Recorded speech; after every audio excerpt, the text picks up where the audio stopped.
And then, yung ating mais. Nilagyan ko din ng mais. Hello guys! Medyo late lunch na tayo. Nagluto ako ng nilagang baka. Ayan.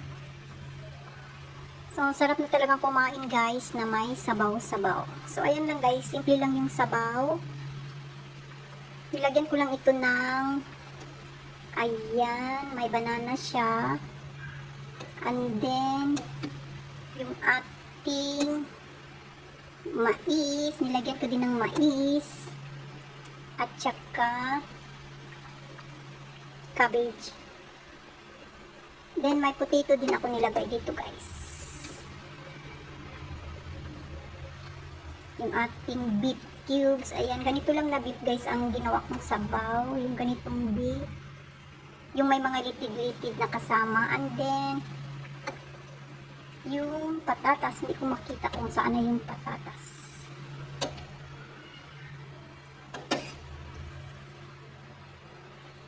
So, ayan.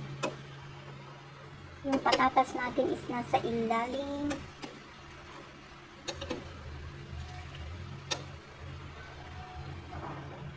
So, ayan. Ang patatas nasa ilalim.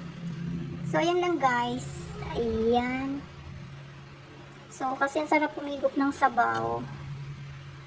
So, ayan guys. Ready na yung ating sabaw. Kainan na. Kain tayo.